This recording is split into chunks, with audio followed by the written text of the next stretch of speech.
Hi gang, this is John Newton, aka Snap-on John 100, and I'm out in beautiful southern Missouri on a fall day. It's about 78 degrees out here, sunny. It's a little windy, so I'm going to be putting on my external mic. So hopefully I'll be able to improve the audio sound quality. I'm doing a tag video. I was fortunate enough to be tagged by Survivin2, and I'll make sure I put all the information in the links down below. And also I will be tagging 3 people or so, and I will also put their names and channels in the description box below. So without further ado,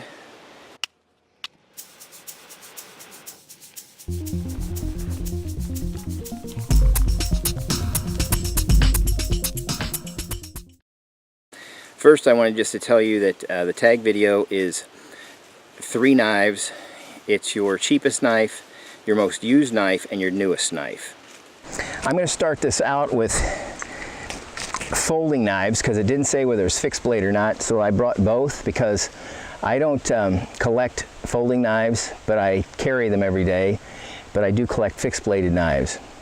And I'm pretty far away from the camera. I'm only by myself.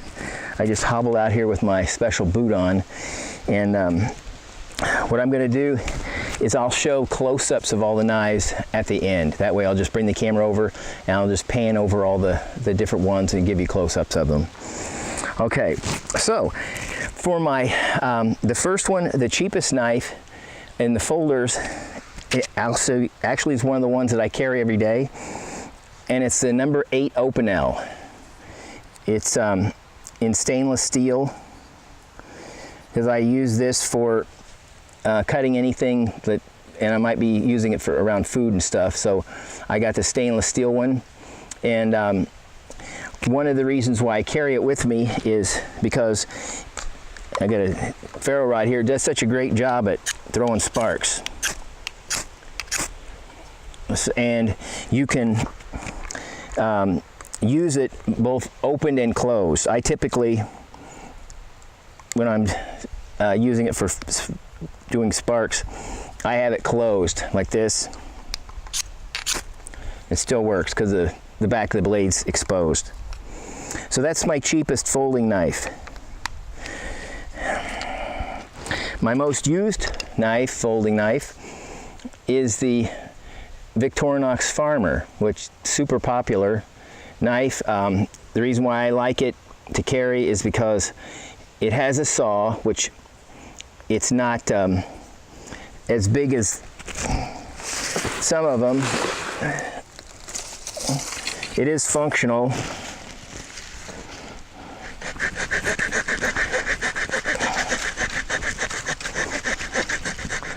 You definitely wouldn't want to put a shelter up with this.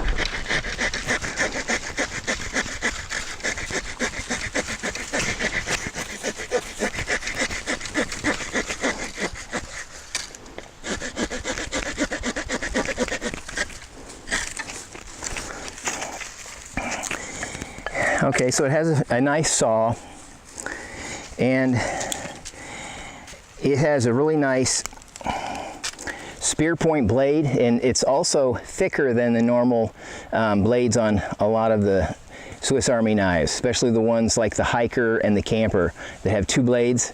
This one has 1, but it's thicker. The other nice feature it has that I really like, it has a really nice awl that's sharpened, and you can also strike a ferro rod on this or on the back of your ferro rod. Or I mean on the back of the saw. You can strike a ferro rod with that too. I won't bother to do that because for lack of time. Now my newest knife, I have Chris Tanner of Prepared Mind 101 to thank for this. He was showing off the Buck 110 DLT Trading special anniversary model that had the CPM 3V drop point blade, beautiful rosewood micarta inserts, and nickel silver bolsters. And I took a look at that, and I decided not to get that one because it was just too beautiful. I wanted something. I was not going to buy a folding knife that I wasn't going to use or carry, because I don't collect them, and so I got the one, I'll put a link to where I found it. It has nickel silver bolsters. They're brushed nickel silver bolsters. It has a black micarta scale, so the scales are a lot tougher than the rosewood. And it has the nickel silver buck emblem inset in it. And it also has the S30V drop point blade. This knife has everything on it that I like, except for Buck's always uses, pretty much always has a convex primary grind, and I don't care for not convex, concave.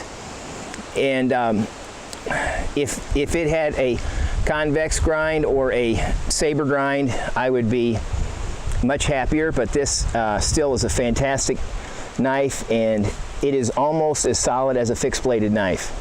So this is my favorite carry folder. This one says on its 143 out of 500. It also has a Boss heat treat. But anyway, this is my newest and favorite folding knife.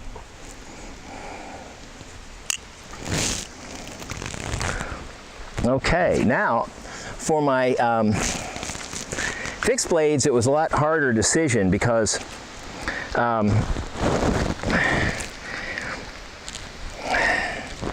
well, one thing is I got three new ones pretty much at the same time, so I'm showing them all off. And then I had trouble with the most used because, if you, like Chris said before too, when you collect knives, it's not the one you use all the time. It's more like the knife of the day or whatever happens to strike your fancy at that particular moment to carry. But I did find a couple that I haven't carried for a while, but I used them a lot, and they were pretty much my go-tos for a lot of times I was out, and those are couple of my favorite oldies. Hey gang, I had technical difficulties yesterday.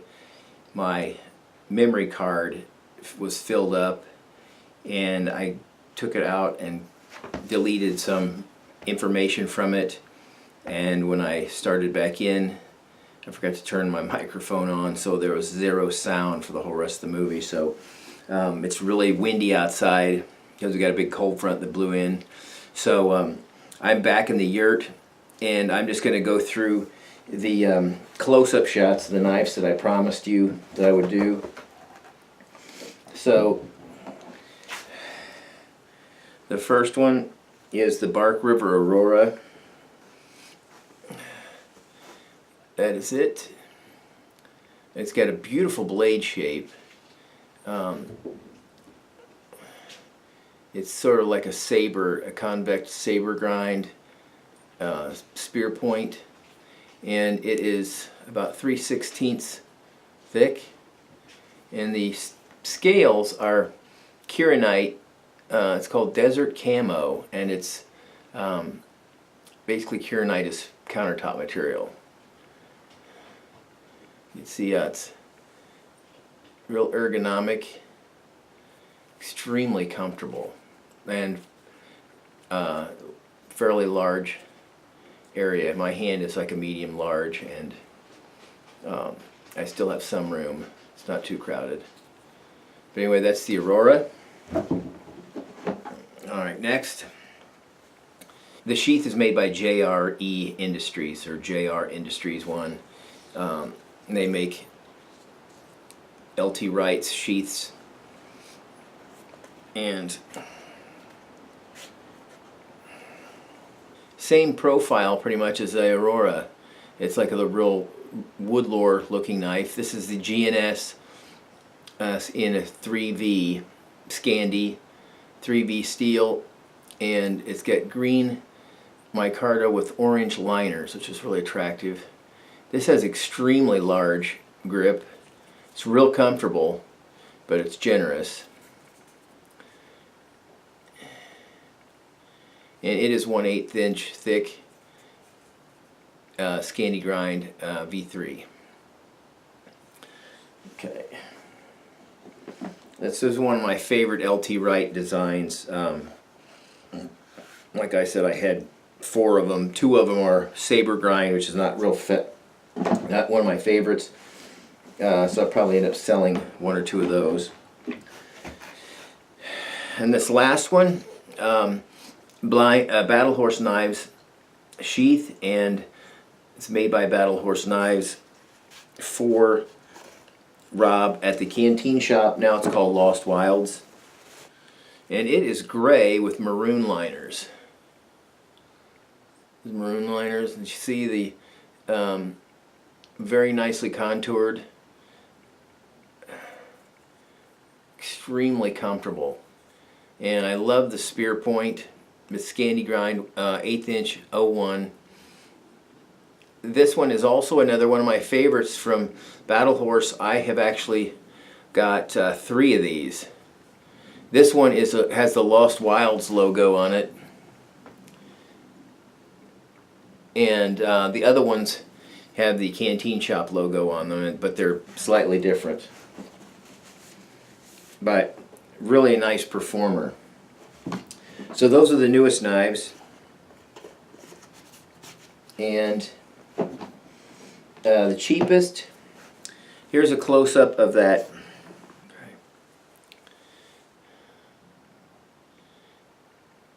It's D2, and it's about 1/8 of an inch thick. This is real steel on there, and these are made in China, but the fit and finish is absolutely astounding. And it's got D2 steel, which is not cheap, and it also has G10 scales, which are more expensive than micarta, with red liners. Okay, so you really get a lot of knife for that, about $50. It's extremely comfortable. Now this might be too small for some people.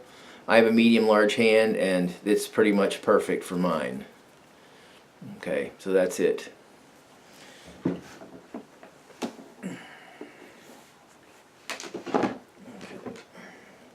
The other cheapest knife is the Mora Garberg. It's also amongst my most used because that's one that's kind of a hack-around knife. I take a lot.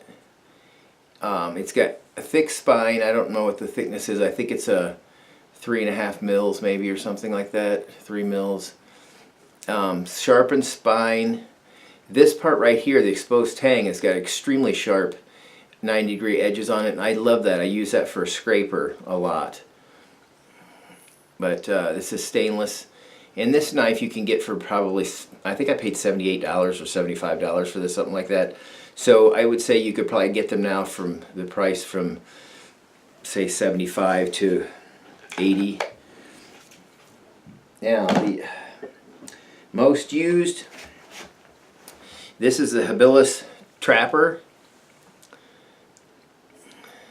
and it has orange and black G10 scales, and it has a bow drill divot on that side right there, and they're contoured pretty well. It's flat, so it's only contoured here, so it's got flat scales, slab scales, and it's contoured top to bottom. The blade is about 5 inches long with a 1 inch or so choil right here, so you've got about a 4-inch cutting surface. And I've convexed it, so it's used to be Scandi. It's 1095 steel that's been blued, and then they've sharpened the spine on it, so it doesn't have anything on it.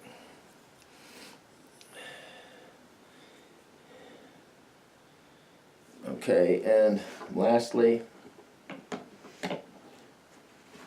is my first Bark River. This was a Bravo one that I got used on eBay. I took the ramp down because it wouldn't fit in the sheath that I had for it, so I had to lower it some. I didn't take it all the way down, I just lowered it to where it was snug fit. And it has a 187 thousandths inch thick spine, which is about 5 mils, I think, something like that. And it's got extremely comfortable, nicely contoured handle. It's no wonder that they've sold thousands of these from Bark River, and that's their #1 seller, because it's such a well-designed knife. It is a convex saber grind, and it's super sharp, feathers great. I just love this knife. And it just has plain dark brown polished micarta scales. Okay. Now, what I do with my knives, I'll just quickly say this, and this allows me to store them in the sheaths, because you never want to store a knife in its sheath because that holds moisture. So what I do is I put some of my knife wax that I make. I sell it too, by the way, but it's made out of beeswax and mineral oil, so it's